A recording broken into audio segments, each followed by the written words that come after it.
Good evening, my fellow Americans. Tonight, I'd like to talk to you about where we are as we mark 1 year since everything stopped because of this pandemic. A year ago, we were hit with a virus that was met with silence and spread unchecked. Denials for days, weeks, then months. That led to more deaths, more infections, more stress, and more loneliness. Photos and videos from 2019 feel like they were taken in another era. The last vacation, the last birthday with friends, the last holiday with extended family. While it was different for everyone, we all lost something. A collective suffering, a collective sacrifice. A year filled with the loss of life and the loss of living for all of us. But in the loss, we saw how much there was to gain in appreciation, respect, and gratitude. Finding light in the darkness is a very American thing to do. In fact, it may be the most American thing we do. And that's what we've done. We've seen frontline and essential workers risking their lives, sometimes losing them, to save and help others. Researchers and scientists racing for a vaccine. And so many of you, as Hemingway wrote, being strong in all the broken places. I know it's been hard. I truly know. As I've told you before, I carry a card in my pocket with the number of Americans who have died from COVID to date. It's on the back of my schedule. As of now, total deaths in America, 527,726. That's more deaths than in World War I, World War II, the Vietnam War, and 9/11 combined. There were husbands, wives, sons and daughters, grandparents, friends, neighbors, young and old. They leave behind loved ones, unable to truly grieve or to heal, even to have a funeral. But I'm also thinking about everyone else who lost this past year to natural causes, by cruel fate of accident or other disease. They too died alone. They too leave behind loved ones who are hurting badly. You know, you've often heard me say before, I talk about the longest walk any parent can make is up a short flight of stairs to his child's bedroom to say, I'm sorry, I lost my job. I can't be here anymore. Like my dad told me when he lost his job in Scranton. So many of you have had to make that same walk this past year. You lost your job. You closed your business. Facing eviction, homelessness, hunger, a loss of control, maybe worst of all, a loss of hope. Watching a generation of children who may be set back up to a year or more because they've not been in school because of their loss of learning. It's the details of life that matter the most. And we miss those details. The big details and the small moments. Weddings, birthdays, graduations. All the things that needed to happen, but didn't. The first date, the family reunions, the Sunday night rituals. It's all has exacted a terrible cost on the psyche of so many of us. For we are fundamentally a people who want to be with others, to talk, to laugh, to hug, to hold one another. But this virus has kept us apart. Grandparents haven't seen their children or grandchildren. Parents haven't seen their kids. Kids haven't seen their friends. The things we used to do that always filled us with joy have become things we couldn't do and broke our hearts. Too often, we've turned against one another. A mask, the easiest thing to do to save lives. Sometimes it divides us. States pitted against one another instead of working with each other. Vicious hate crimes against Asian Americans who've been attacked, harassed, blamed, and scapegoated.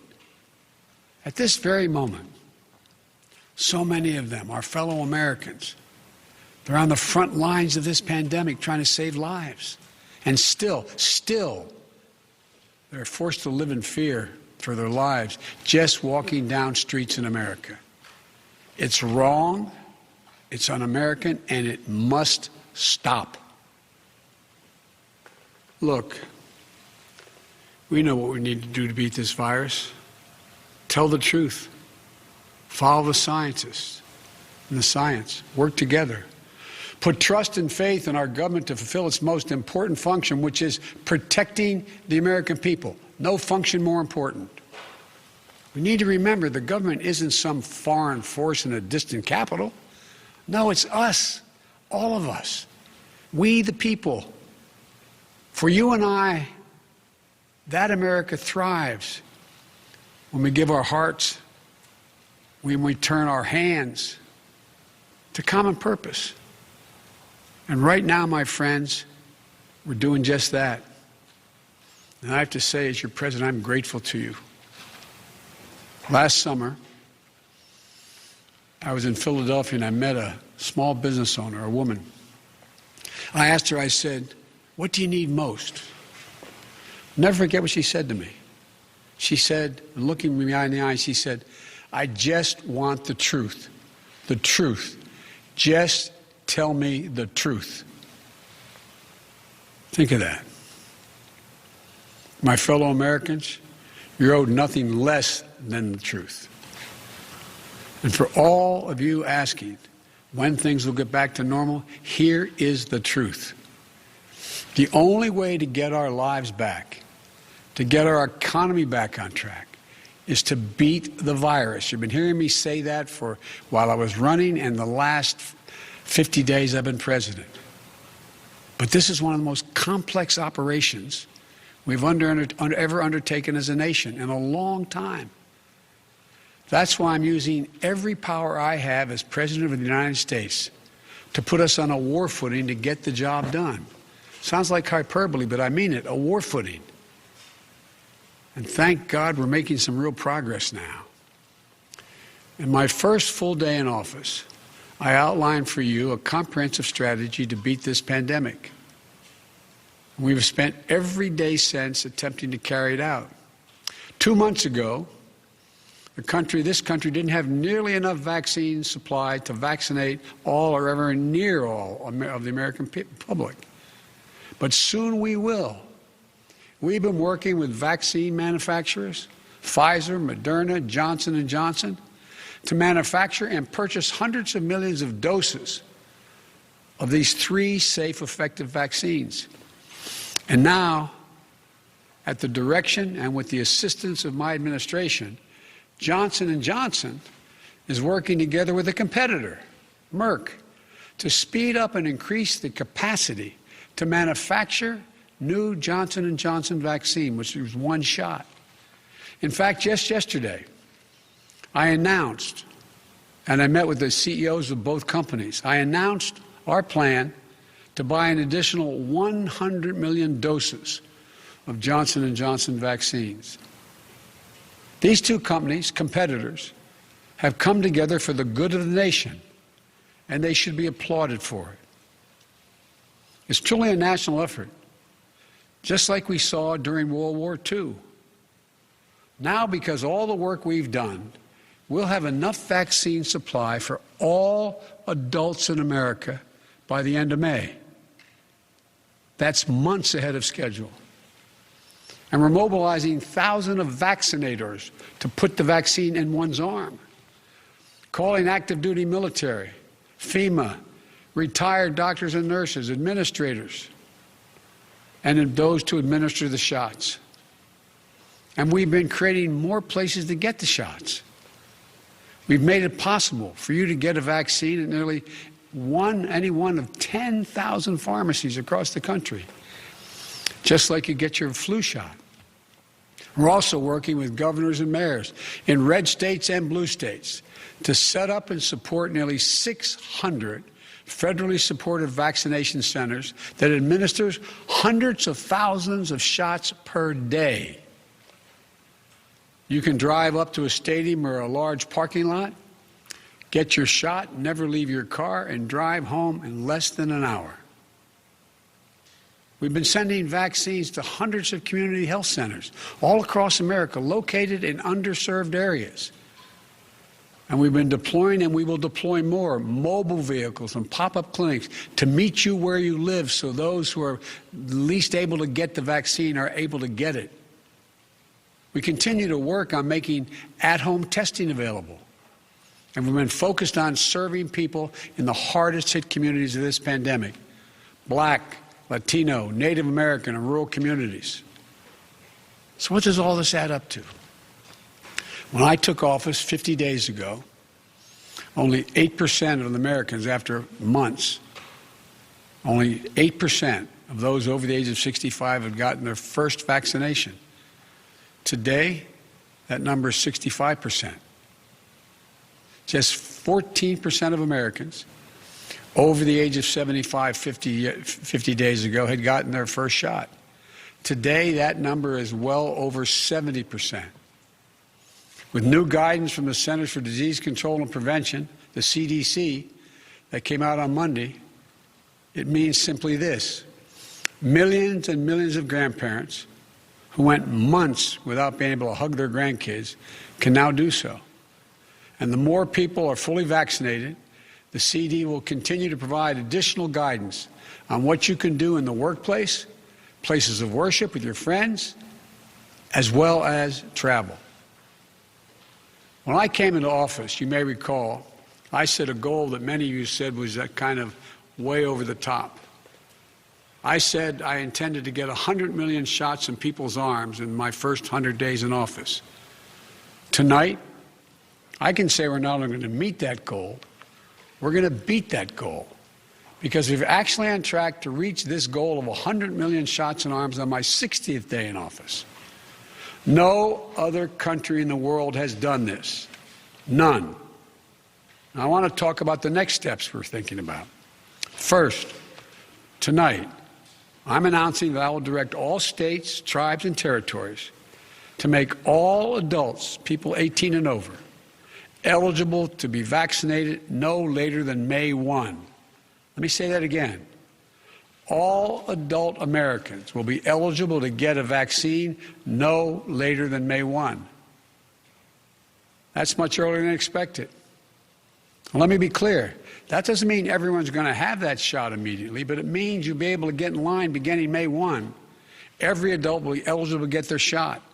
And to do this, we're going to go from 1 million shots a day that I promised in December, before I was sworn in, to beating our current pace of 2 million shots a day, outpacing the rest of the world. Secondly, at the time when every adult is eligible in May, we will launch, with our partners, new tools to make it easier for you to find the vaccine and where to get the shot, including a new website that will help you first find the place to get vaccinated and the one nearest you. No more searching day and night for an appointment for you and your loved ones. Thirdly, with the passage of the American Rescue Plan, and I thank again the House and Senate for passing it, and my announcement last month of a plan to vaccinate teachers and school staff, including bus drivers, we can accelerate massive nationwide effort to reopen our schools safely and meet my goal that I stated at the same time, about 100 million shots, of opening a majority of K through 8 schools in my first 100 days in office. This is going to be the #1 priority of my new Secretary of Education, Miguel Cardona.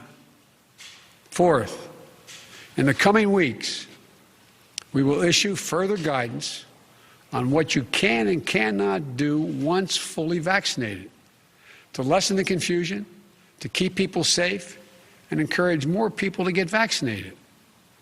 And finally, fifth, and maybe most importantly, I promise I will do everything in my power. I will not relent until we beat this virus. But I need you, the American people. I need you. I need every American to do their part. And that's not hyperbole. I need you. I need you to get vaccinated when it's your turn and when you can find an opportunity. And to help your family, your friends, your neighbors get vaccinated as well. Because here's the point. If we do all this, if we do our part, if we do this together, by July the 4th, there's a good chance you, your families and friends will be able to get together in your backyard or in your neighborhood and have a cookout or a barbecue and celebrate Independence Day.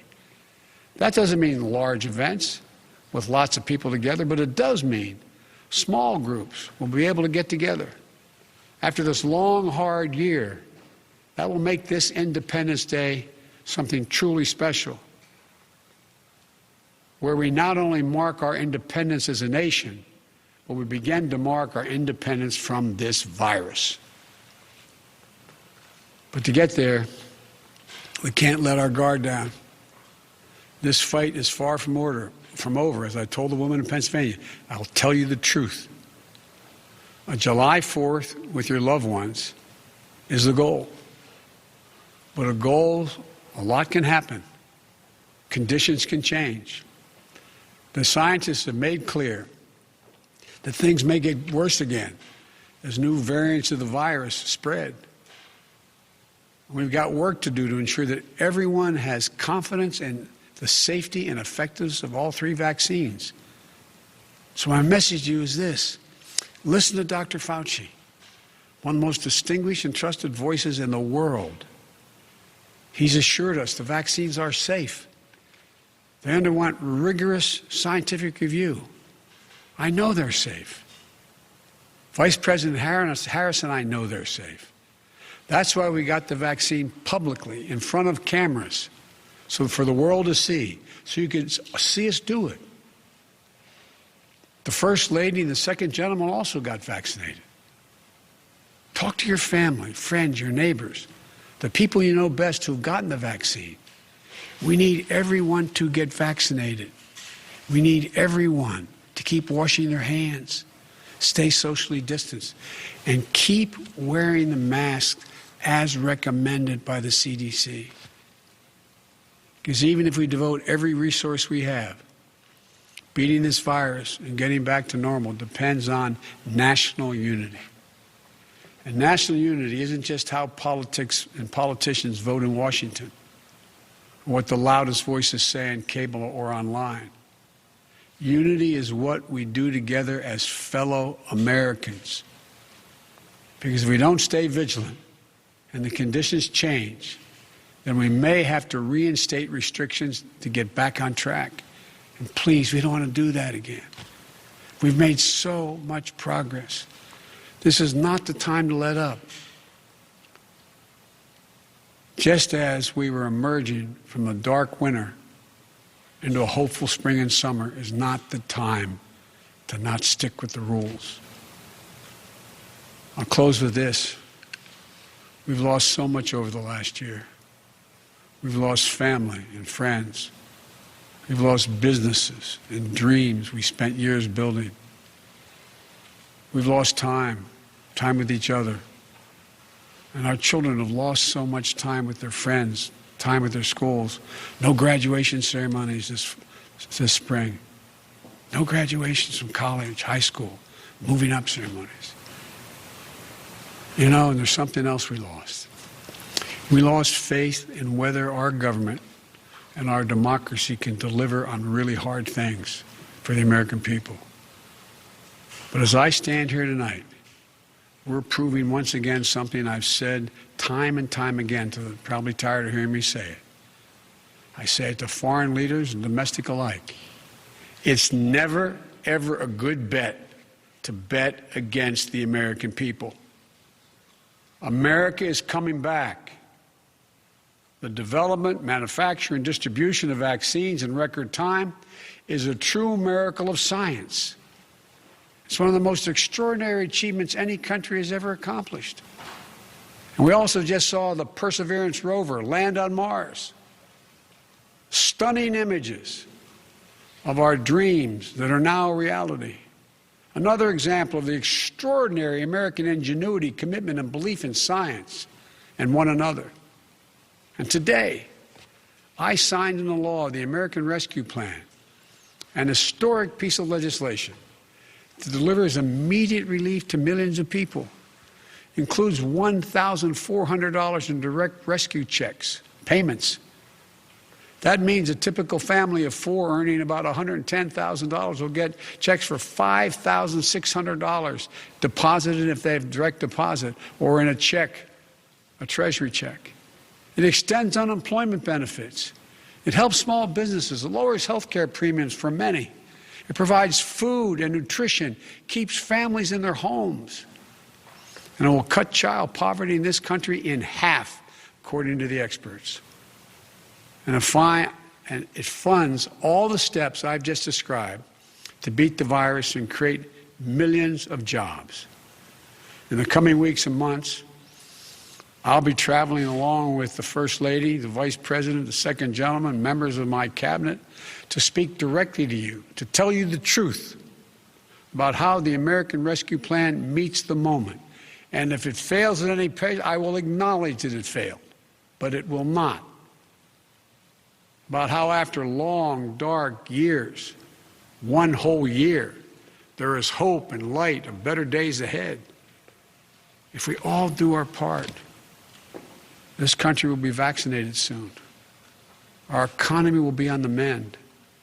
Our kids will be back in school.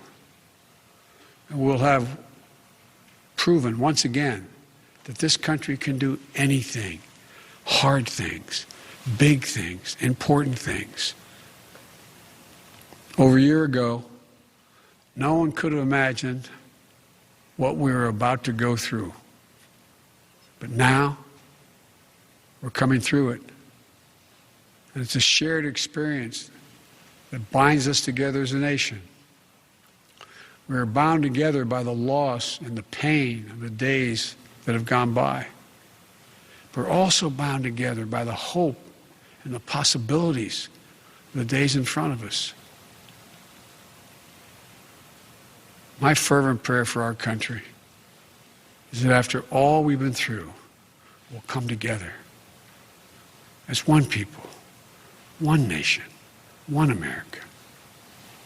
I believe we can and we will. We're seizing this moment. And history, I believe, will record. We faced and overcame one of the toughest and darkest periods in this nation's history. Darkest we've ever known. I promise you, we'll come out stronger with a renewed faith in ourselves, a renewed commitment to one another, to our communities and to our country. This is the United States of America. And there's nothing, from the bottom of my heart I believe this, there's nothing we can't do when we do it together. So God bless you all. And please, God, give solace to all those people who lost someone. And may God protect our troops. Thank you for taking the time to listen. I look forward to seeing you.